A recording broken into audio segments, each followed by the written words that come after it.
Soy Víctor Enríquez, soy originario de la Ciudad de México, tengo 35 años, estudié la carrera de diseño gráfico por parte de la Universidad del Valle de México, allá en Coyoacán. Y bueno, siempre me gustó a mí toda esta parte de lo que eran los efectos especiales, los efectos visuales, las películas, etcétera, ¿no?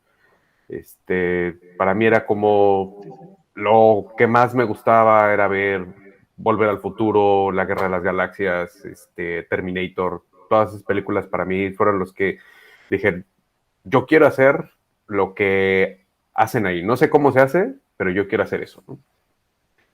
Entonces, bueno, les digo, estudié la carrera de diseño gráfico y desde hace 13 años me dedico a la parte de composición digital, que es una parte de la postproducción para cine, televisión y para animación.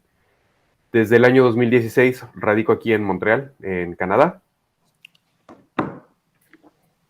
Y bueno, yo empecé a trabajar en efectos visuales primero porque tenía unos amigos durante la preparatoria y la universidad que nos dedicamos justamente a eso. Nada más éramos así de, queremos hacer películas, queremos hacer series, queremos hacer animación. Y no sabíamos cómo hacerlo, pero veíamos los detrás de cámaras de las películas y decíamos, bueno, pues mira, ya aprendí que podemos hacer unos monitos de alambre y con esos podemos hacer una película en stop motion y pues ya, ¿no? Con eso empezábamos a hacer. Y empezábamos a agarrar una cámara y hacíamos nuestras cosas. De todo eso, bueno, nuestros cortometrajes los presentábamos en diferentes, pues, lugares de festivales o lo que se dejara en concursos, etcétera.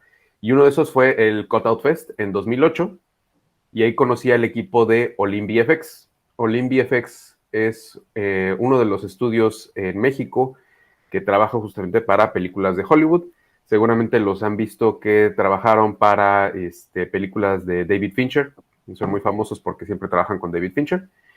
Y pues de ahí fue como pude tener mi primer ya introducción en la parte profesional de los efectos. Después de trabajar con ellos como por un año, trabajé en películas como Piratas del Caribe, trabajé en Red Tails, que fue la última película de George Lucas, y trabajé también en Rock of Ages, una película musical. De ahí pasé a trabajar con Anime Studios, que me contrataron porque tenía, justamente como yo tenía un poco de ese background de animación, si bien era stop motion, bueno, también conocía lo que era la animación 2D, hice una prueba con ellos y trabajé en un par de películas que fueron Las momias y la leyenda de las momias de Guanajuato y la película de El Santos y la Tetona Mendoza. Y ya finalmente trabajé en un estudio más chiquito, que ahora creo que ya no es tan chiquito, que se llama Fotosíntesis Media, que se dedican a hacer animación con causa. En este caso trabajé en la película de El Ángel en el Reloj, que es una película de una niña que tiene cáncer y su deseo es parar el reloj, literal, ¿no? Entonces, es una forma muy diferente de ver la animación, como solamente un producto de entretenimiento, sino también como darle un mensaje bonito, ¿no? Bueno, yo aquí a Canadá llegué gracias a que en 2016 hubo un scouting de una empresa que se llama MPC, Moving Picture Company, que es una empresa enorme que existe de efectos visuales en todo el mundo. Tienen sus oficinas en Londres, pero tienen oficinas también aquí en Montreal, tienen oficinas en París, también tienen oficinas en Asia, en Nueva York, en Chicago, en Toronto, en fin, están por todos lados. En ese momento tenían una oficina en México y bueno, la usaron para empezar a buscar gente. Yo en ese momento me estaba dedicando a hacer freelance, trabajaba para hacer comerciales, trabajé en telenovelas, trabajé haciendo motion graphics para bancos, trabajé para el gobierno, trabajé en algunos anuncios de Pemex, en algunas otras cosas que hicimos para en ese momento creo que era para la Secretaría de Turismo de la Ciudad de México.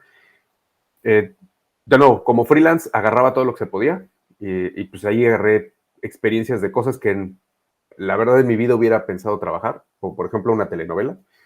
Y ya de ahí, pues bueno, también tuve una oportunidad de trabajar en una universidad privada, dando clases justamente de composición digital, de efectos visuales, de historia del cine. Y bueno, eso para mí fue así como de las cosas que más me han gustado hacer. Pero bueno, llega este scouting y yo llevo mi demo. De pronto, como una semana después, me dicen, sí, te tenemos una oferta.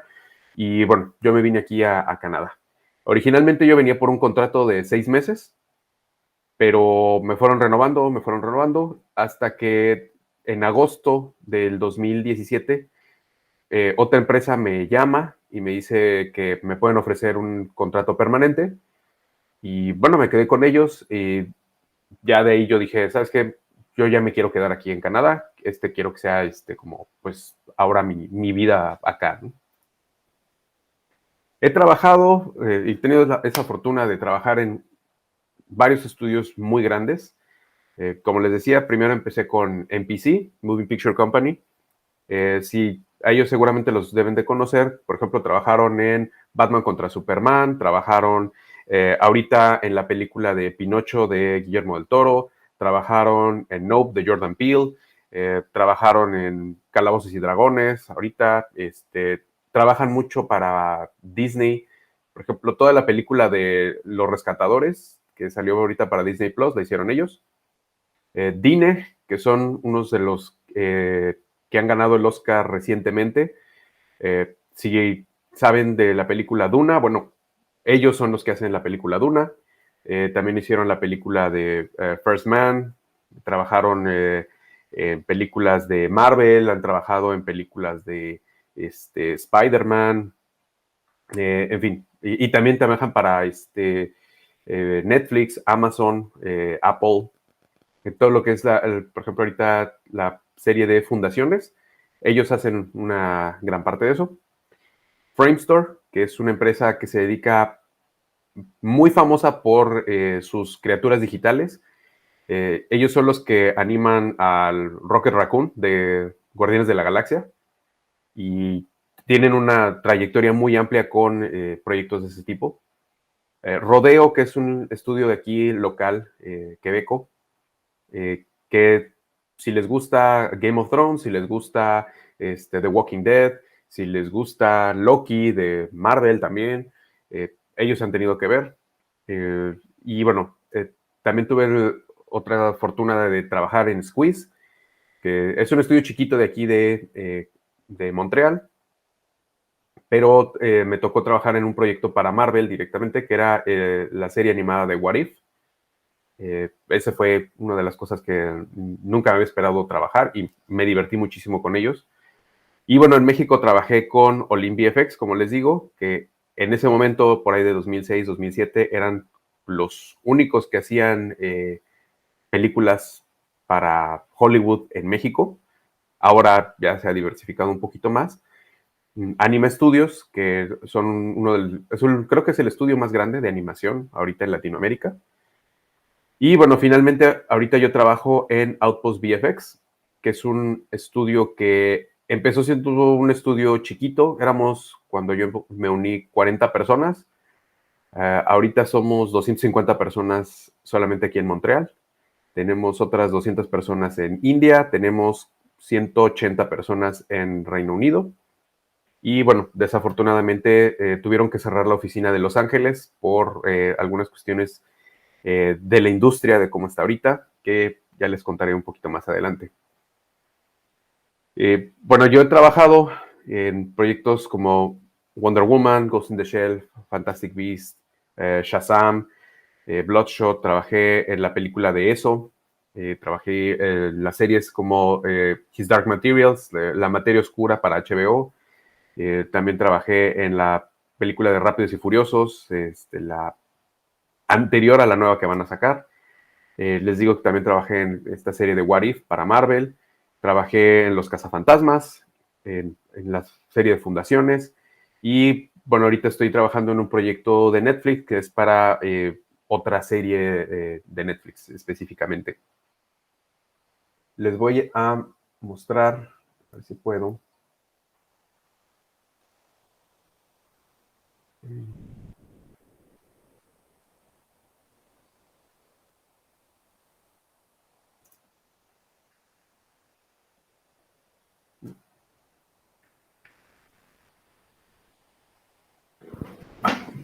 Bueno, a ver, ahorita estoy teniendo unas bronquitas aquí para compartirles esto. En un momento les enseño mi trabajo, pero quiero seguir hablándoles de esto que son los efectos.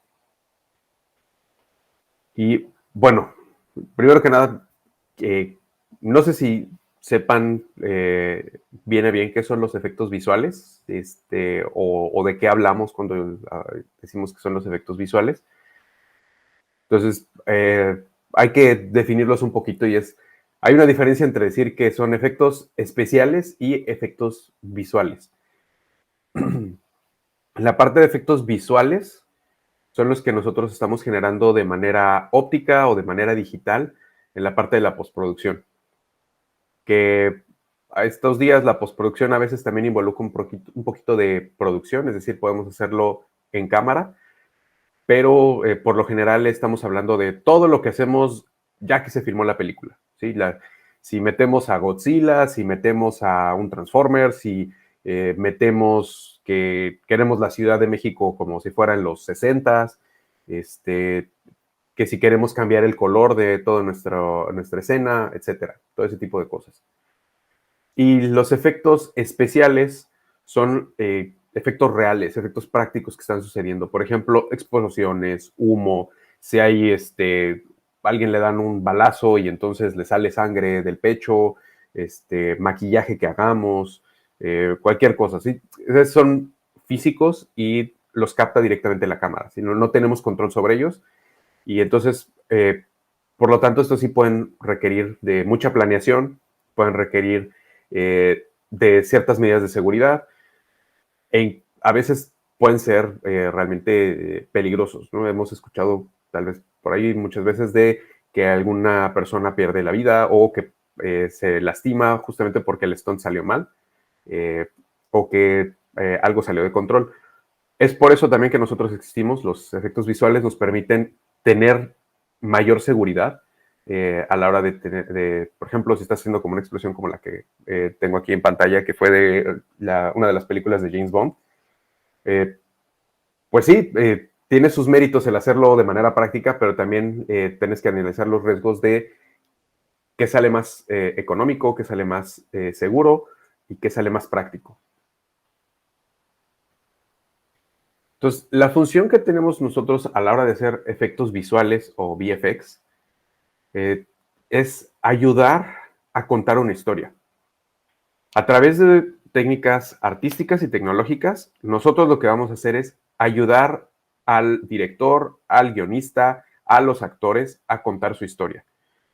Por ejemplo, si yo digo que quiero contar la historia de la vida de Pi, como tengo aquí en esta imagen, pues necesito el barco que necesita estar en medio del mar, en diferentes condiciones climáticas, y aparte necesito agregar un tigre. Todos estos factores ya son un problema, ¿no? O sea, para empezar, tener un animal en el set es difícil, porque no puedes controlar al animal. Luego, tener un barquito de estos en medio del mar, pues también te estás quedando a merced de los elementos, de que se nuble o de que haya mucho sol o de que no sean las cosas como tú quieres. Entonces, también está la parte de qué tan práctico es y qué tan costoso va a ser si quieres hacer todo eso de manera real. Entonces, nosotros entramos para que en un ambiente controlado, nosotros podamos hacer lo que busque el director. Y siempre que hablo de los efectos visuales, creo que todo el mundo pensamos tal vez en las películas desde los 70s, 80s, que son como pues sí, ¿no? Sí tenían efectos visuales. O sea, Terminator tenía efectos visuales, o las películas de Arma Mortal tenían efectos visuales, ¿no? O sea, esa época. Pero la realidad es que los efectos nacen junto con el cine. Cuando los hermanos Lumière, en 1890, empiezan a desarrollar el cinematógrafo, lo desarrollan como una herramienta, nunca lo piensan como un medio completo. Y conforme pasa el tiempo y empiezan a ver directores que ya empiezan a contar historias, es cuando se empiezan a encontrar con las limitantes que tiene esta herramienta. Y es donde tienen que buscar, primero, por ejemplo, ayudándose del teatro, de la arquitectura o de la pintura, para pues poder sobrellevar esas limitantes y también ayudándose de las ciencias como de la óptica, la química y la física, para que a través de su desarrollo puedan mejorar este aparato que es en su momento el cinematógrafo y también crecer las posibilidades que tienen dentro de la industria para poder crear los mundos que ellos desean. Entonces, al principio, la verdad era que, pues, el cine no existía. Eran realmente personas que tenían la capacidad o el dinero para poder rentar un cinematógrafo, porque era un instrumento que solamente tenía los Lumière, nadie más lo tenía. Ejercía las veces de cámara y de proyector, y tenías limitantes como, por ejemplo, que el cinematógrafo era muy sensible, entonces si había mucha luz, se velaba. Si había muy poca luz, no se exponía la película. Si no cerraban bien la caja, se exponía toda la película y se velaba. Entonces tenían que buscar formas de cómo utilizar esta herramienta.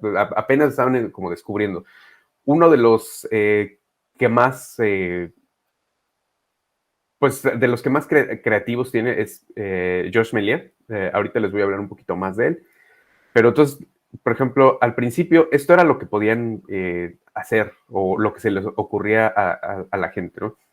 Esta es una película de 1898 y es uno de los primeros efectos visuales que tenemos en pantalla, que es Georges Méliès replicando su cabeza.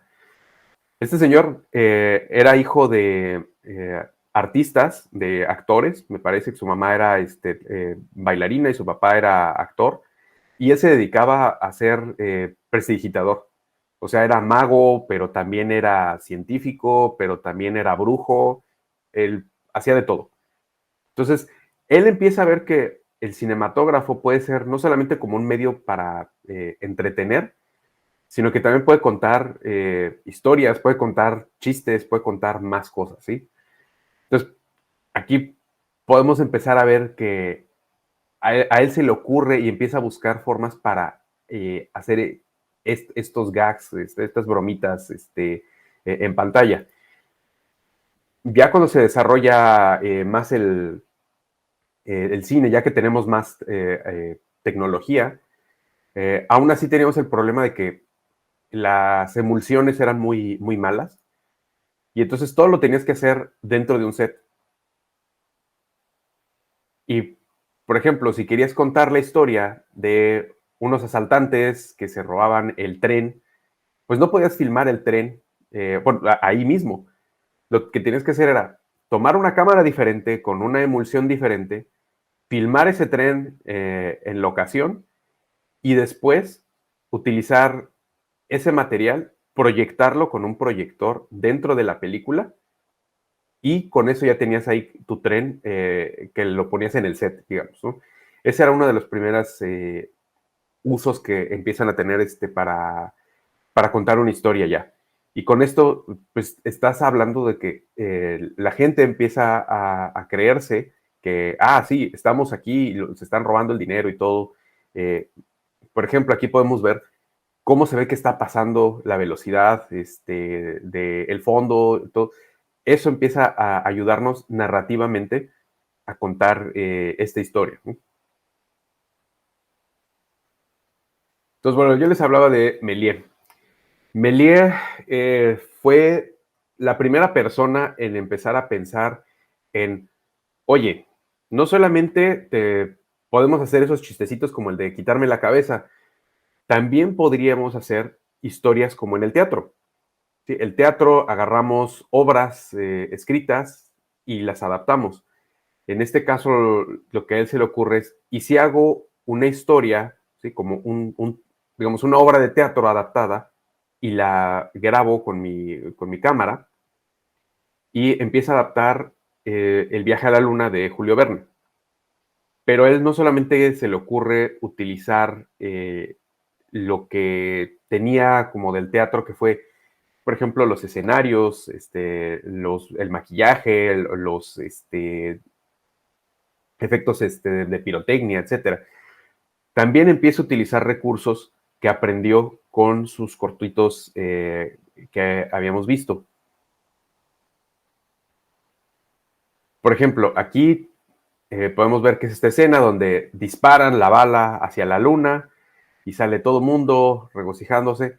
Y aquí empezamos a ver que está una luna, ¿sí? Que es un dibujo, y después hace una transición a una luna que es la cara de la luna, y después vamos a ver cómo llega y aterriza el misil, ¿sí? De pronto aparece, y todo esto son diferentes planos que Méliès filmó y los puso uno sobre otro. Y empieza a tener la primera, digamos, la primera composición, no digital, pero la primera composición óptica de un efecto en una película. Y durante la película vemos más elementos así. Por ejemplo, ya que están dormidos, empiezan a pasar las estrellas, ¿sí? Los exploradores están en la luna y tienen que pasar la noche ahí. Y entonces llegan las estrellas y las estrellas los empiezan a ver y les empiezan a decir de cosas y no los dejan dormir. Y todo esto de nuevo son diferentes elementos que filmó y los sobrepone uno sobre otro, pero le empiezan a ayudar a contar su historia. Dentro de toda esta parte de cómo empieza a crecer pues el cine, cuando empezamos a ver que queremos contar historias cada vez más grandes. Y a veces las historias son tan grandes que se vuelven imprácticas. Por ejemplo, si queremos contar la historia de cómo cayó Babilonia, pues tienes que hacer la película en Babilonia. El problema es que Babilonia ya no existe. ¿Qué es lo que harías? Pues construir una réplica. Pero a veces construir toda una ciudad, pues va a ser impráctico. Va a ser no solo impráctico, también va a ser económicamente no es viable. Entonces es cuando empiezan a utilizar trucos de cámara. El primero de ellos, y uno de los que se utilizó por años y años, estoy hablando de casi hasta los 80s, algunas películas de los 90 todavía lo llegaron a utilizar, es la pintura de fondo, o lo que le llamamos con un shot de cristal. ¿Por qué se les llama así? Porque se ponía una cámara enfrente de, perdón, se ponía enfrente de la cámara un cristal con una pintura. La cámara se ponía en una cierta perspectiva y entonces ya con esto podíamos ver el efecto realizado. Por ejemplo, aquí tengo unos ejemplos de Star Wars. Y si pueden ver, es esa escena donde están corriendo al halcón milenario y todo lo que está alrededor no existe. Es una pinturita. ¿Sí? Y esta se ponía de nuevo en perspectiva para que, midiendo muy bien las cosas, nosotros supiéramos cuáles eran los elementos reales que íbamos a poder construir en el set y cuáles iban a ser los elementos pues que iban a quedar nada más pintados. Por ejemplo, aquí, ¿cómo puedes tener todo un ejército de soldados sin necesidad de contratar a todos los extras, verdad? Bueno, pues los pintabas nada más y truqueabas muy bien tu escena para que solamente se viera lo necesario. Hay otros ejemplos que les quiero enseñar, por ejemplo, eh, aquí empieza con uno muy conocido que es de El planeta de los simios. La escena final del planeta de los simios, que es súper famosa, pues la Estatua de la Libertad, no había forma de hacer una miniatura de eso. También las películas, por ejemplo, una película de destrucción como Terremoto, o si querías hacer una perspectiva, crear ciudades futuristas o crear cualquier elemento de este tipo, todo esto son pinturas que se hacían en un vidrio, que hacía un pintor o varios pintores, y eso es lo que, la forma en que nos vendían estas escenas. Adicionalmente, también se utilizaban mucho las miniaturas, que lo que hacían de nuevo, utilizamos escalas y tomando de lo que venimos de la arquitectura, era hacer una maqueta, solo que esta maqueta, en vez de representar un edificio que vamos a construir, pues representa, por ejemplo, aquí la ciudad de Metrópolis, de la película de Fritz Lang, la cual utilizaron tanto las miniaturas como también le tomaron fotos y esas fotos luego las pintaban para darle más detalle, para darle imperfecciones. Y por ejemplo, podemos ver esta misma escena que tenemos aquí y cómo viene en la película.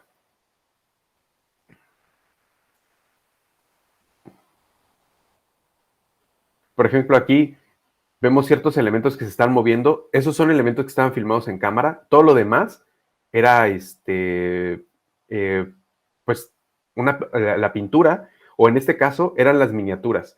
Todos estos carritos, todos los trenes que vemos, todo, son, todos iban en rieles o se iban moviendo con alambres.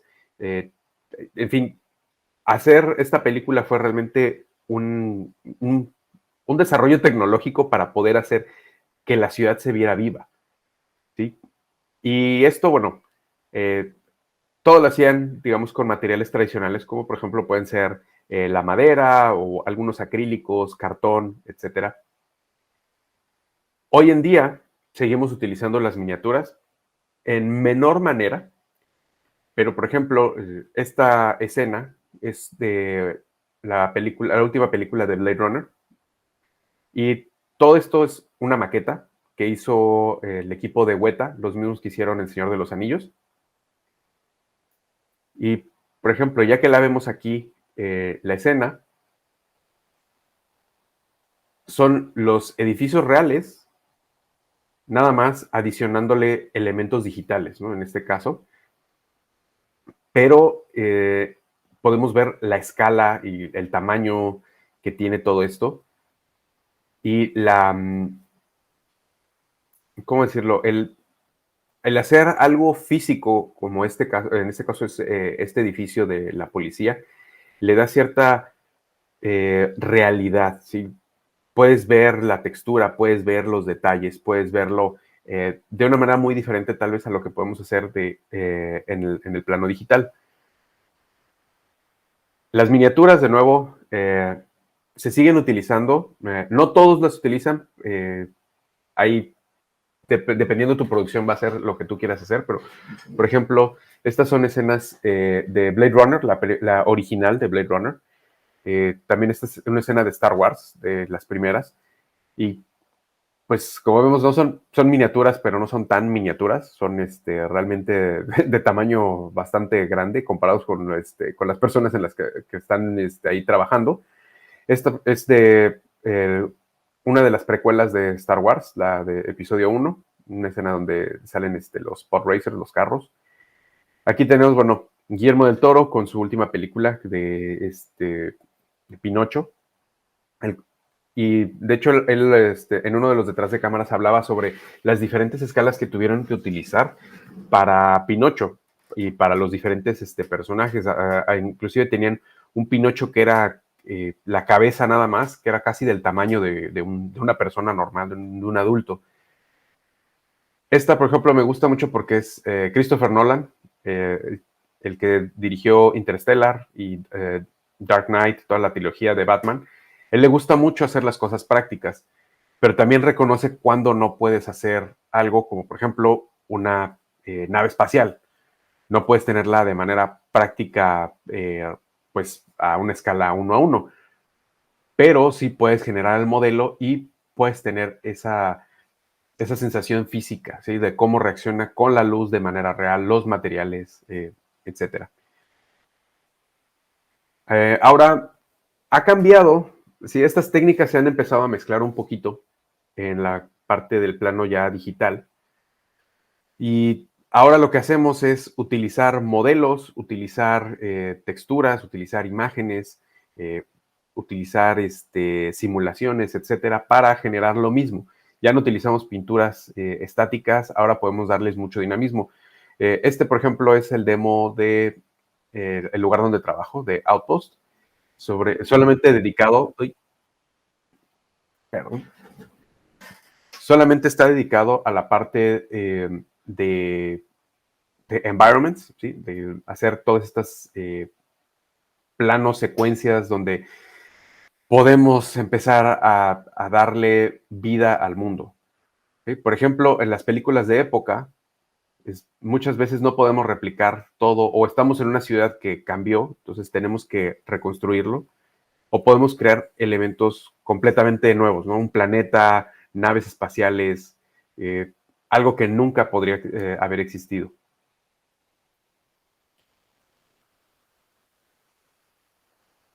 También, por ejemplo, en esta serie de Sí, teníamos que replicar la Tierra como si hubiera sido, hubiera pasado un apocalipsis. Entonces, había que hacer muchos edificios viejos, abandonados, en fin. Esta técnica nos permite ahí, pues, adicionar cosas, y que, por ejemplo, cambiar el sol, cambiar todo este fondo para que hagas lo que tú quieras. ¿Sí? Este fue el día que lo grabaron, está muy bonito, pero tal vez el director quiere más dramatismo. Puedes hacerlo con un cielo completamente diferente. Y la realidad es que la mayoría de la gente, cuando ve esto, nunca se va a dar cuenta de qué es digital, qué no es digital. Eh, es algo que ya está presente en todas las producciones, se los puedo asegurar. Y bueno, esto creo que es muy conocido, siempre que hablan uno de efectos, es las pantallas azules y las pantallas verdes. Siempre ha habido una forma de buscar generar formas de separar elementos. En un principio, por ejemplo, lo que hacía Josh Méliès era poner un vidrio enfrente de la cámara y taparlo con pintura negra para que no se expusiera esa parte del negativo. Y después podía hacer la parte inversa y reexponer, digamos, rebobinar su cámara y reexponer. Después surge con los procesos de revelado, empezamos a tener ya que podíamos hacer, grabar a nuestros personajes en una pantalla negra y después en el proceso de revelado contrastarlo para solamente tener las siluetas. Cuando llega el color al cine, todo eso pues desaparece. Y entonces tienen que empezar a buscar nuevas formas. La solución fue utilizar, en este caso, el canal azul, ¿sí? Ya que nosotros utilizamos un sistema de 3 colores, que es el rojo, el verde y el azul. Y curiosamente el azul es el que menos está presente en la piel del ser humano. Entonces, ese nos ayuda a contrastar de manera más fácil. Y con eso podemos recortar los elementos y después integrar otros adicionales. Por ejemplo, aquí tenemos algunos ejemplos que son, pues, algunos más extremos que otros. Pero si se fijan, lo que podemos hacer es reducir lo que tenemos que construir a veces, o que a veces no podemos por presupuestos. Por ejemplo, construir una ciudad entera o grabar en un castillo, etcétera, o en alguna locación en específico, pues puede ser a veces muy difícil y caro. Entonces, la forma es a través de una pantalla verde, de una pantalla azul, podemos poner las cosas y a los personajes en donde nosotros queramos, ¿de acuerdo?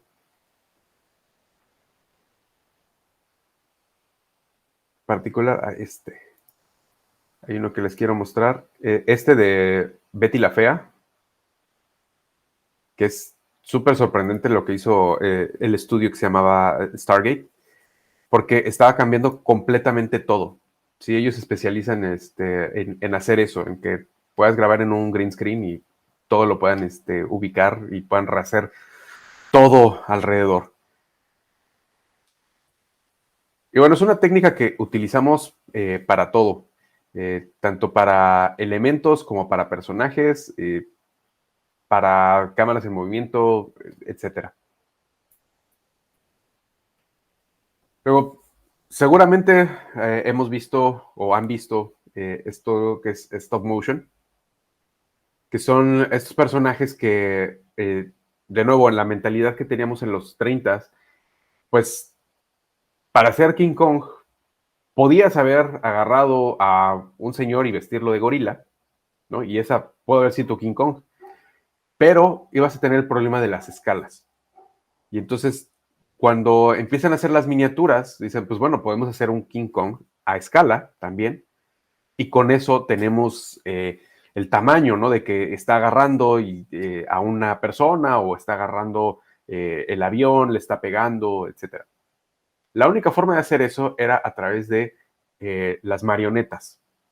Y lo que hicieron fue empezar a utilizar esqueletos de metal, como el que tenemos aquí de Caroline, y alrededor de ese metal construir estos personajes.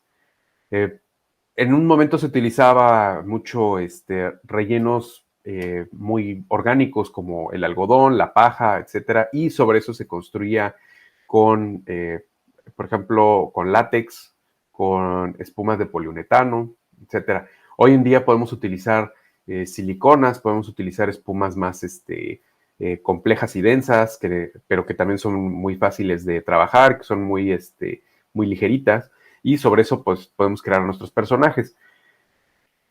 Este señor que está en pantalla es Harry Hussein. Harry Hussein fue uno de los primeros animadores de personaje, y lo que él logró fue vender la idea de que no solamente estos personajes existían, eran reales, se movían y estaban ahí. Entonces te creías realmente lo que pasaba en pantalla, ¿no? Sí, esta es una escena de Jason y los Argonautas, que es una de sus películas que pues, fue muy famosa por todos los elementos que utilizaron de stop motion. Por ejemplo, aquí tiene la hidra, que pues era animar todas las cabezas, la cola, etcétera, y aparte coreografiar con el actor para hacer todos estos elementos, porque evidentemente esa hidra es del tamaño de, pues, es chiquita, ¿no? No será mayor de unos 40, 50 centímetros. Entonces tenían que coordinar todo esto. Los esqueletos son muy famosos, cualquier animador o persona que haya trabajado en animación los conoce muy bien, porque justamente era te creías que los esqueletos estaban moviendo, tenían una animación muy fluida y de nuevo, con esto ya estás vendiéndole al espectador estas criaturas existen, sí está peleando Jason contra estos esqueletos, eh, y eso es lo que estamos buscando nosotros, ¿no? A final de cuentas, con los efectos, que te creas las cosas. Hoy en día, el stop motion ha cambiado. No solamente se veía como un medio para hacer caricaturas, también hemos empezado a ver hemos empezado a ver muchas, ¿cómo decirlo? Pues animaciones ya más maduras. No puedo decirlo que solamente para adultos, pero animaciones más maduras. Si no han visto The House, que está en Netflix, se las recomiendo mucho. Son 3 historias de terror contadas con stop motion, con estos personajes. Es muy buena propuesta. Anomaliza también es otra película que salió en 2015. Y de nuevo, es una película que pudieron haber hecho tal cual, con actores normales, en live action, acción viva, y no hubiera pasado nada. Pero en este caso la animación le da un poco más. Puedes utilizar la animación para también narrar tu historia, ¿sí? Eh, Uno de los avances que ha ayudado mucho a la parte de esto de stop motion para la creación de personajes ha sido las impresoras 3D y el diseño también asistido por computadora. Porque ahora nosotros teníamos que hacer esto, ¿sí? Cuando uno estaba haciendo stop motion, si tenías un personaje de estos que se les quita la carita, tenés que hacer para cada expresión una cara y se tenían que hacer a mano una por una. Si por alguna razón se rompía, tenías que volverla a hacer de cero. Tienes que volverla a pintar, tienes que volverla a preparar todo. Ahora con la impresora 3D podemos tener todas las expresiones faciales de nuestro personaje e imprimirlas 2 o 3 veces para tener copias y así trabajar sin mayor problema. También ha ayudado mucho los nuevos materiales y las nuevas posibilidades de trabajar con, por ejemplo, con mecanismos cada vez más pequeños dentro de los puppets, ¿sí? En los que podemos utilizar mecanismos como de relojero, ¿sí? Para animar, para mover los ojos, para abrirlos, para cerrarlos, para abrir la boca, etcétera. Pues seguramente por ahí les habrá sonado el nombre de Industrial Light and Magic, que fue la empresa que fundó George Lucas para hacer Star Wars. En los 70s, bueno, finales de los 60s, principios de los 70s, la mayoría del cine eran puras películas románticas, eran puras películas de policías, eran puras películas de vaqueros. La ciencia ficción no existía como tal. No había un campo o se consideraba como que era un lugar donde ibas nada más a perder dinero. George Lucas pues dice, yo quiero hacer Star Wars, yo quiero hacer mi propio Flash Gordon, y para eso necesito naves espaciales y necesito todo este tipo de cosas.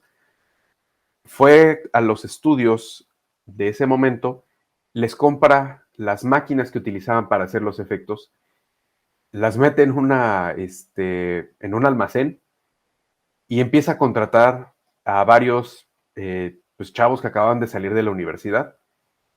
Pero no solamente eran artistas, no solamente eran diseñadores, no solamente eran arquitectos, también había varios que eran ingenieros que venían del MIT y que les interesaba esta parte del cine y los efectos. Con ellos es que funda Industrial Light and Magic y empiezan a desarrollar técnicas para crear este mundo que era la Guerra de las Galaxias. Varios de ellos no tenían ni idea de qué era el cine, ni cómo se usaba una cámara, nada, pero de nuevo, el reto de vamos a hacerlo fue lo que los llevó. Aquí hay dos de los inventos más importantes que lograron. El primero es la cámara robótica, que es esta camarita que vemos aquí y que también vemos por acá suspendida, que lo que permitiera hacer el mismo movimiento todas las veces que tú quisieras. El problema que siempre hemos tenido a la hora de integrar elementos era que si yo movía mi cámara, pues tenía que hacer el mismo movimiento para cada uno de los elementos que estaba en pantalla. Por ejemplo, tendría que ser el mismo movimiento para la nave que está aquí, el halcón milenario, tendría que ser el mismo movimiento para las naves que lo están persiguiendo, tendría que ser el mismo movimiento para el planeta que está por allá atrás, etc. Y eso era muy difícil. ¿Sí? De hecho, era imposible. Entonces, siempre había discrepancias, no se veía bien en cámara. Al utilizar una cámara asistida por computadora, yo nada más le puedo meter las coordenadas y siempre va a replicar el mismo movimiento exacto. Entonces podía permitirte filmar 2, 3, 4, 5 pases diferentes para cada uno de los elementos y así después componerlos juntos y poder ajustarlos como tú quisieras. En ese momento para componer, que no es otra cosa más que encimar los negativos uno sobre otro, se usaba una máquina como esta, pero se tenía que hacer a mano. Entonces el proceso era muy tardado, muy cansado y aparte, bueno, de nuevo, somos humanos, tenía muchos errores, ¿sí? Entonces a veces los negativos no te quedaban bien, quedaban un poco desfasados, etc. Ellos también inventan la fotocompositora computarizada. Esta fotocompositora podía componer hasta 4 negativos al mismo tiempo automáticamente. Entonces empieza a agilizar los tiempos de producción y permite hacer escenas más complejas, con mayor detalle y a menor costo. Entonces, después de que empieza a surgir todo esto, que fue por ahí de los 80s, es que vemos que hay una explosión en las películas. Entonces, por eso es que tenemos que no solamente teníamos Star Wars, teníamos también Encuentros Cercanos, teníamos también las películas de Indiana Jones, teníamos películas fantásticas por todos lados, teníamos películas de ciencia ficción. eh, Hay una explosión completa de todo estos géneros porque ahora tenemos las herramientas para hacerlas, ¿sí? Y bueno, de nuevo, ILM fue el otro que rompió todo a la hora de hacer Jurassic Park. Jurassic Park para mí es la forma en que cuando doy una clase de historia de los efectos visuales siempre les digo es el antes y el después. Antes teníamos que todos los efectos o la mayoría de los efectos se hacían de manera óptica, en cámara o utilizando procesos fotográficos, utilizando emulsiones, utilizando el laboratorio, etc. Jurassic Park surge todo esto en el 92, en un momento en el que ya se habían empezado a utilizar las computadoras. Ya existían un departamento de computación dentro de los estudios, hacían algunas cosas, pero era por lo general títulos o algunas secuencias específicas, nada grande. Pues bueno, un grupo de gente dentro de ILM, cuando se enteran que van a hacer una película con dinosaurios, dicen, pues estaría padre mejor hacerla toda en computadora. El plan original que tenían era hacer esta película en stop motion. ¿Sí? Entonces iban a hacer los dinosaurios físicos a escala, los iban a animar y lo único que iba a proveer ILM era hacer un pase con las computadoras para agregar el blur de movimiento, es decir, que se viera más real, más fluido. ¿Cuál va haciendo la diferencia? Que pues dicen, oye, si vamos a hacer eso, ¿por qué no lo hacemos todo? Hay que hacerlo todo en la computadora ya. Entonces estaban muy escépticos al principio, decían, no hay que hacer eso, esto ya está decidido, etcétera. Pues un grupo de 3 artistas decide hacer una prueba, se le enseñan al supervisor de efectos y dice, ok, pero podemos hacer eso el shot más complejo, ¿sí? Hazme un dinosaurio que esté pegado a la cámara. Hacen la prueba, se le enseñan a los ejecutivos y de pronto dicen, pues todos se quedaron callados porque fue un antes y un después, ¿no? O sea, era evidente que había un dinosaurio en la pantalla, y todo el mundo se lo estaba creyendo, y ahora era la parte pues, saber que eso iba a cambiar la industria. Entonces, la película pasó de ser, solamente algunas escenas iban a ser con la computadora, y terminaron siendo casi 450 escenas que hicieron con la computadora. Esto obviamente se ayudó mucho de los efectos prácticos, ¿sí? Por ejemplo, estos dinosaurios que tenemos aquí a la derecha, esos son elementos prácticos, pero vean todo lo que hicieron. O sea, empezaron a hacer, idearon estas personas en los 90s la misma forma de trabajo que aún seguimos teniendo ahorita. Entonces, así de visionario fue ese momento para la industria de los efectos. Después de esto, eh, sale la película, la estrenan, todo mundo se queda pues sorprendido, eh, es un éxito total en taquilla y en la parte de producción empiezan a decir, bueno, si podemos hacer dinosaurios, eso quiere decir que también podemos hacer esa película de marcianos que yo siempre quise. Ah, ¿sabes qué? Yo tengo también una película donde necesito hacer, no sé, demonios, ¿no? Entonces, ok, empieza ahora a hacer esta idea de ya no hay un límite, ¿sí? La creatividad es el límite, todo lo podemos hacer gracias a la computadora. Por ejemplo, es un sistema de modelado que utilizaban en las computadoras Silicon Graphics y si bien era una forma muy primitiva de cómo hacían las cosas, porque realmente no existía un programa de modelado como tal, como los tenemos ahora, ni de animación, los resultados que tuvieron eran increíbles. O sea, estos dinosaurios, aún hoy puedes ver esta película y se ve bien. Y es, de nuevo, la calidad eh, que, y la atención al detalle que tuvieron para hacer estos efectos, ¿de acuerdo? Entonces, después de eso pasa, pues, la era de la digitalización, ¿sí? Aquí tenemos, por ejemplo, aquí este señor que vemos aquí es Dennis Muren. Es la única persona que tiene, me parece, 5 Óscares de efectos visuales. Este señor es el supervisor de efectos visuales y ellos 4 fueron los que hicieron la prueba para Jurassic Park.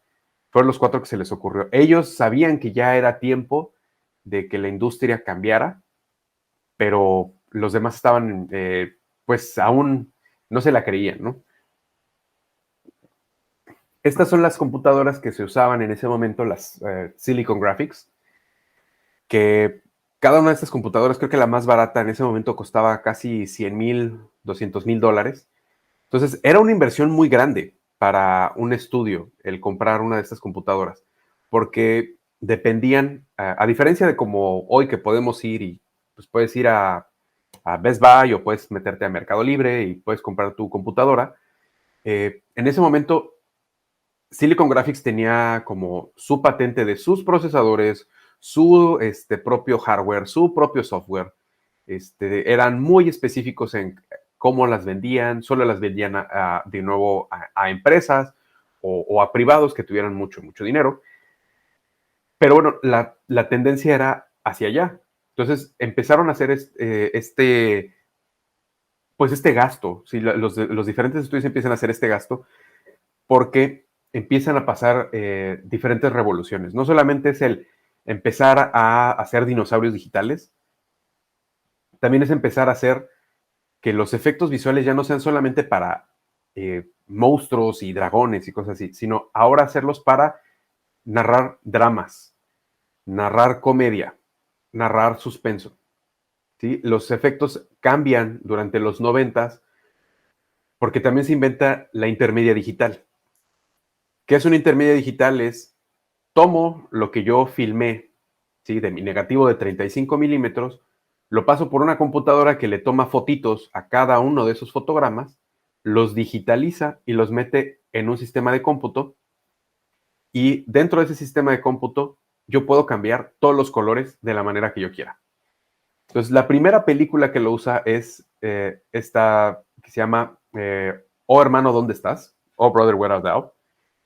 Y lo que decía Roger Dickens, que es el director de fotografía de esa película, es que yo quería un look muy específico. Dice, la idea que tenían los hermanos Cohen era que cuando empezaba la película veías una película en blanco y negro y se empezaba a colorear.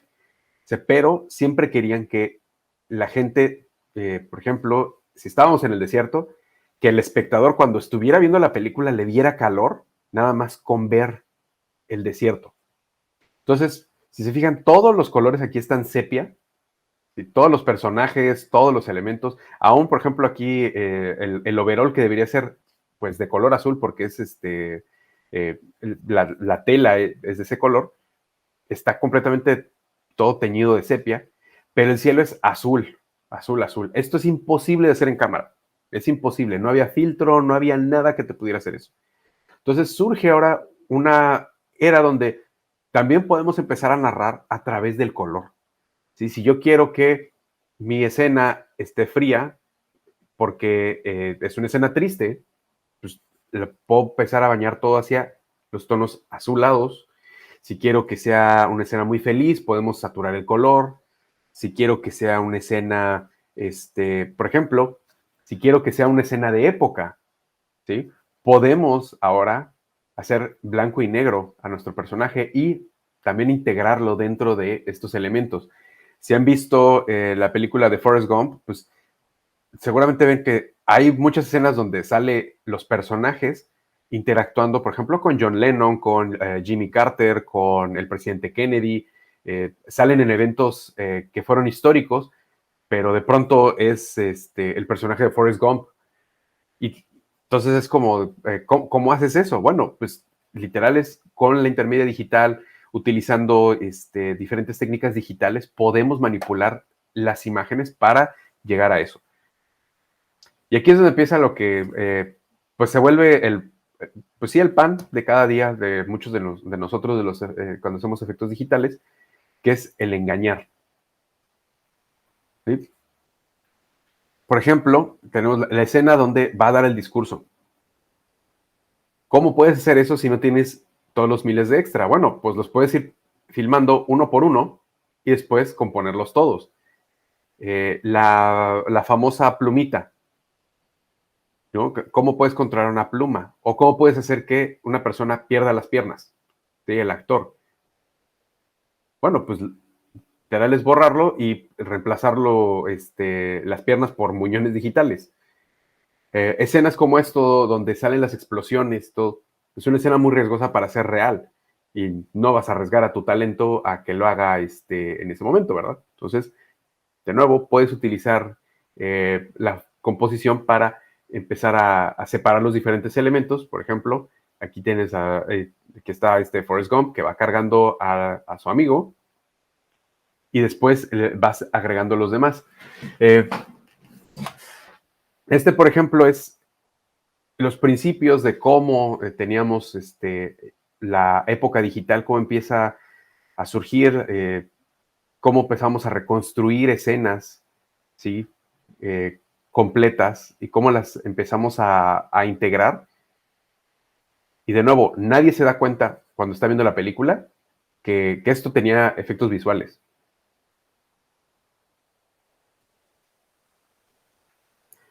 Otro que les quiero enseñar que a mí me gusta mucho, que ya es más reciente, es Mindhunter. De nuevo, cada que David Fincher hace algo es súper metódico. Es una persona que conoce muy bien de cámaras, te puede decir hasta el por qué está mal el color amarillo en este shot, porque la emulsión en 1975 no se comportaba de esa manera, de manera física y química, ta. Entonces, le gusta mucho retocar y agregar solamente ciertos detalles a sus escenas. Por ejemplo, aquí el paso estaba muy desaturado, tal vez los árboles estaban muy pelones porque estaban filmando tal vez en primavera y la serie se desarrolla en ese momento en verano. Entonces, con esto, pues podemos empezar nosotros a agregarle esos arbolitos, retocar el color, limpiar, por ejemplo, ahí que teníamos un rig de una de las cámaras, del dolly, ¿sí? Y de pronto no pasa nada. Podemos agregar elementos, por ejemplo, la nieve, ¿sí? Son partículas que estamos calculando, las estamos agregando dentro de un espacio 3D y nosotros con eso empezamos de nuevo, a narrar ok, te estoy dando a entender que esta película es en un cierto momento específico.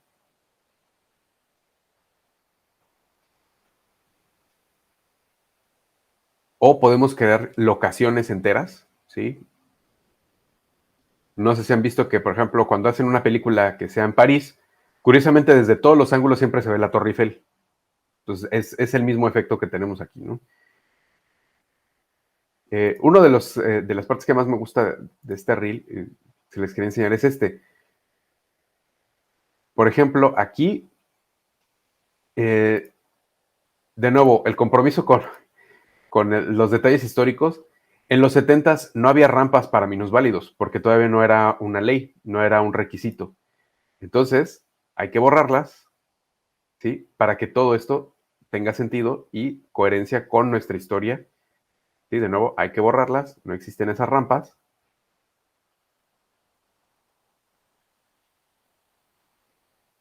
Y como ven, los efectos visuales de pronto pasan de ser explosiones y dragones y cosas así a arreglar aceras, a quitar cables, a retocar detallitos de ese estilo. Pero bueno, esa es ahora la forma en que también podemos contar otro tipo de historias. Con la digitalización de la industria, de nuevo, la fortuna es que empieza a estandarizarse. Durante ese periodo de los 90s, principios de los 2000, es cuando empiezan a surgir muchos estándares, tanto para el hardware como para el software. y podemos ver que surge, por ejemplo, Maya, que fue uno de los primeros programas 3D que todo el mundo podía comprar. ¿Sí? Ya no necesitaba ser un superpoder, no tenías que tener millones de dólares para comprarlo, ya puedes comprar Maya y con eso puedes empezar a trabajar, ¿no? Muy famoso fue que en ese momento se hizo la serie Reboot, justamente la produce Alias, que son los que fabricaban el software en ese momento, para probar que se podía hacer ya una serie. Así que ya estaba listo este software para producción. ¿Sí? Y bueno, que un modelado 3D no es nada más que lo que hacíamos antes con las miniaturas, pero ahora aplicado de manera digital, ¿no? Creamos un modelo, le podemos dar huesos, le podemos dar pesos, le podemos dar texturas, ¿sí? Podemos agregar materiales diferentes y propiedades físicas de esos materiales que reaccionen con la luz a la hora de interactuar en nuestra escena. Y después podemos hacer lo que queramos. Podemos animarlos, podemos destruirlos, podemos moverlos, etc. La revolución digital, bueno, pues ha seguido avanzando y durante los 2000 fue donde más empezaron a surgir ahora los personajes digitales. Ya no solamente estábamos hablando de animar un personaje, sino ahora ya es capturar la actuación de un personaje. Por ejemplo, Gollum en El Señor de los Anillos o César en las películas de El Planeta de los Simios, eh, fueron ahí la forma en donde empezaron a probar nuevas tecnologías. También lo hemos visto en Avatar, ¿no? Cómo podemos hacer toda una película en la que estamos viendo gatos alien azules, pero de pronto te crees todo lo que está pasando porque el performance, ¿sí? La actuación de las personas es real y la estás manteniendo.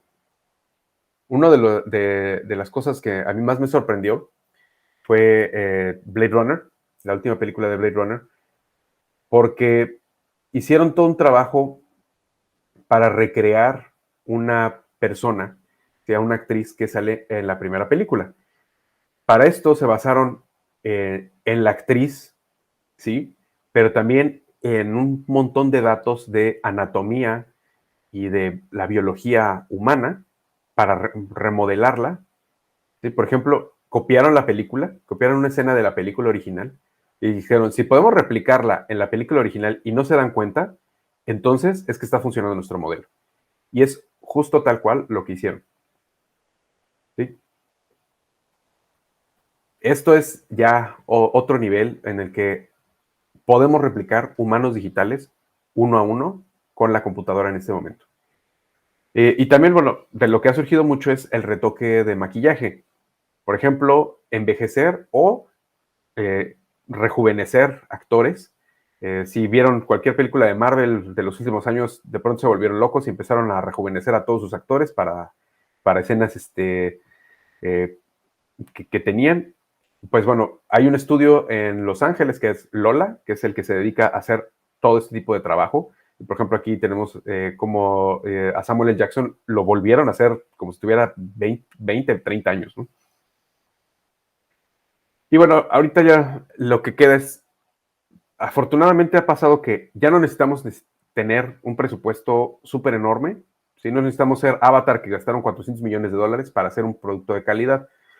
Por ejemplo, en 2009 fue Distrito 9 el que compitió contra Avatar para Oscar a mejores efectos visuales, cuando ellos solamente habían gastado 80 millones de dólares, que en comparación es una película independiente, ¿sí? Digámoslo así, a escala de Hollywood.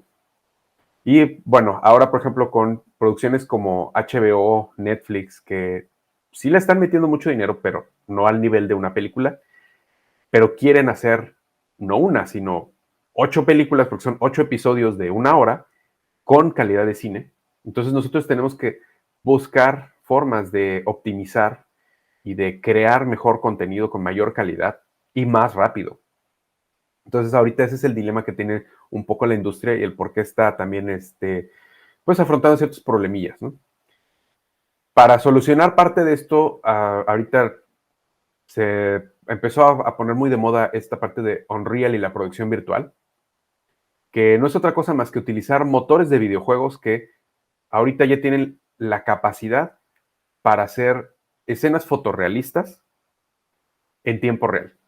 Es decir, normalmente yo tenía que animar, por ejemplo, el carro, lo tenía que poner toda esa animación, ya que la acababa, la tenía que mandar a una granja de render, ¿sí? O que son muchas computadoras unidas que procesen cada fotograma.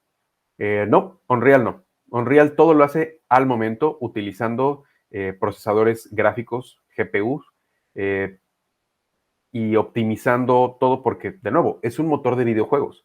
¿Sí? No estás utilizando los assets con mayor calidad, pero estás utilizando los suficientes trucos dentro del programa para que parezca que los estás usando. ¿De acuerdo? Y la tecnología que está usando Unreal, la verdad, ha sido increíble. Eh, si tienen alguna vez mucha curiosidad, métanse a ver, por ejemplo, lo que hicieron con los metahumanos ahorita, que es un plugin que utiliza dentro de Unreal para generar humanos, ¿sí? Desde cero y que tú puedes modificar tanto como quieras. Y de verdad, o sea, es un muy buen, una buena forma de hacer, por ejemplo, un humano genérico para una película, un extra, etcétera. Pero ahora, esto es lo impactante porque podemos tener estos elementos, ¿sí? Fotorrealistas, por ejemplo, las luces, la sombra, los cambios en la cámara, ¿sí? Cuando entramos a un lugar más oscuro, cuando entramos a un lugar más iluminado, efectos, todo esto de manera inmediata. ¿Y esto qué es lo que generó? Que ahora utilicemos pantallotas de LEDs, que de nuevo la tecnología de LEDs ha llegado a ese punto en el que las pantallas pueden ser tan lumínicas que podemos tener esos niveles de luz y de sombra y los niveles de contraste suficientes para poder filmar todo esto dentro de nuestra imagen, ¿no? Por ejemplo, Pixomondo, que es un estudio de Alemania, que de nuevo también tiene presencia en todos lados, todo esto han estado haciendo mucho este tipo de cosas, que son estas pantallas enormes de LEDs en las que ponen un sistema de Unreal, ¿sí? Y solamente están proyectando esos elementos, ¿sí? Y todo eso, pues, te ahorra costos de producción, porque ahora en vez de hacer todo eso que haríamos nosotros en la parte de postproducción, ya lo estás haciendo en la cámara, ya no tienes que calcular todo eso, ya queda y quedan las luces, no hay bordes, no hay nada que retocar, ¿de acuerdo? Ahora, para mí, lo que viene ahora y lo que ya estamos usando es la inteligencia artificial, como está pasando en todas las industrias en este momento. Sé que igual la mayoría de aquí son más adeptos a la tecnología y todo, pero bueno, yo siempre recalco cuando hablo de esta parte de las inteligencias artificiales es que pues no existen las inteligencias autónomas, no nos están quitando el trabajo de la noche a la mañana, no es como que mañana Google va a hacer un software que va a hacer, hazme una nueva película de Star Wars, enter y va a hacer toda la película, todavía no. Esperemos que nunca pase eso, pero bueno, para mí la forma en que más el avance tecnológico más grande es el utilizar estas inteligencias artificiales. ¿Por qué? Porque, por ejemplo, si yo estoy trabajando en una película y necesito algún dato de programación y no sé programar, puedo ahora utilizar ChatGPT dentro de un software como, por ejemplo, este es Nuke, es un software que utilizamos para composición, y yo le puedo pedir en lenguaje franco, oye, por favor, ChatGPT, dame un script para poder, no sé, importar todos mis elementos y aplicarles esta corrección de color. ¿Sí? Y me va a dar esos datos. Entonces, sin saber Python, yo ya tengo como un asistente junior que me puede dar código. ¿Sí? Lo mismo podemos aplicar en Maya para que nos ayude, por ejemplo, para animaciones o para pulir ciertos detalles de nuestro shading, etcétera, ¿no? Otra forma que también lo estamos usando es para la parte de retoques digitales, que es yo le llamo mucho la que es la talacha, porque es la parte a veces muy tediosa. Pero, por ejemplo, ya podemos tener que la computadora nos ayude a procesar imágenes, ¿sí? Y nos ayude a rejuvenecer a una actriz, ¿sí? Sin mayor necesidad de que nosotros estemos haciéndolo cuadro a cuadro. Sí, todavía necesita que un artista esté verificando, esté checando que todo esté en orden, que esté funcionando bien, o puede ser tal vez nada más un primer paso y después un artista sea el que todavía retoque más o acabe el retoque, pero nos está ahorrando tiempo y también nos está ahorrando dinero porque así podemos trabajar en cosas más importantes. Otro sería, por ejemplo, el uso de las inteligencias artificiales para que hagan las máscaras. No siempre tenemos un green screen, no siempre tenemos un blue screen y a veces necesitamos recortar elementos. Entonces, con esto puedo entrenar a un sistema, un dataset en el que yo le enseño qué es lo que quiero y después de que lo aprende, puede recortarme a mi personaje. Y ese dataset lo puedo pasar a otro artista que también le puede dar otros datos y le puede mejorar y podemos utilizarlo para, por ejemplo, recortar al personaje en toda una secuencia. Tenemos también la mejoración de imagen, que esto ha sido una de las cosas que creo que más ha beneficiado a la industria. El poder tomar una imagen que teníamos en alta definición, en HD, y escalarla a 4K o a 8K. ¿Sí? Eso está siendo pues, una mejora increíble. ¿Por qué? Porque podemos aplicarlo no solamente para una imagen, podemos aplicarlo a un render tridimensional. Por ejemplo, aquí tenemos nuestro render de este personaje, ¿sí? Esta es la imagen original, ¿sí? Con los 10 samples. ¿Sí? Entonces vemos que tiene mucho ruido. Y para llegar a esta imagen que se vea tan pristina, tan bonita, tenemos que utilizar 1500 samples. Pero eso tarda 66 horas por fotograma. Utilizando una inteligencia artificial, puede calcular todo el espacio que está aquí, esos puntos, ese ruido, y reducirlo solamente a 45 minutos por fotograma. Eso para mí es de las cosas más sobresalientes de estos últimos años y que de verdad ha sido un impacto grandísimo en cuanto a los tiempos de render. Ahora, para mí, ¿cuál es el problema? O algunos de los problemas que tenemos con esto de las inteligencias y que creo que todavía no lo hemos solucionado. Primero está el costo. Ahorita tener una inteligencia artificial o un departamento que se dedique a eso es costosísimo porque necesitas ingenieros, necesitas el pipeline, necesitas el hardware, necesitas el software y a veces necesitas no solamente adaptarlo, sino hacerlo de cero. Entonces, todavía se vuelve un poco difícil de establecer cuándo es que el costo-beneficio realmente está pues conveniendo a un estudio, especialmente si es un estudio pequeño, ¿sí? Si eres un estudio que tiene miles de millones de dólares y tiene locaciones por todo el mundo, pues claro, podrás darte el lujo de tener tu departamento de deep learning o de inteligencia artificial. Pero ahí es donde, bueno, ¿quién va a poder competir y quién no? El costo ambiental, bueno, eso ni se diga, ¿no? Nosotros utilizamos las computadoras todo el tiempo estamos rendereando, todo el tiempo estamos utilizando servidores. Entonces, bueno, ahora le estamos agregando esto, ocupan cantidad de energía, cantidad de agua y sobre todo de componentes, que si alguno de ustedes ha querido comprar una computadora en los últimos 2 o 3 años, sabrá que se ha vuelto cada vez más difícil y más caro. Entonces, esto solamente va a hacer que se vuelva más caro. Y pues, también están las partes humanas. Evidentemente va a haber gente que va a perder su trabajo. Eso es lo mismo que pasó cuando pasamos a la revolución digital, va a pasar ahorita con la inteligencia artificial. Eso no hay de otra. Creo que no todo el mundo nos vamos a quedar sin trabajo, definitivamente. Vamos a necesitar todavía animadores, compositores, iluminadores, modeladores. Y creo que más bien va a ser que va a haber modeladores que se van a dedicar a asistirse por la inteligencia artificial y habrá otros que surjan nuevos trabajos, ¿sí? Relacionados con la inteligencia artificial y la parte digital del cine. Y también, bueno, está la parte moral, que hubo mucho revuelo con Midjourney y con algunos de los proveedores de estas inteligencias que utilizaron los datasets sin pedirle permiso a los artistas. Y eso generó una contra de todos los artistas porque, pues obviamente hay gente que o no quiere que use su arte o simplemente quiere que le pagues porque estás usando su arte, ¿no? Entonces ahorita hay varios juicios que están en Estados Unidos por esa parte.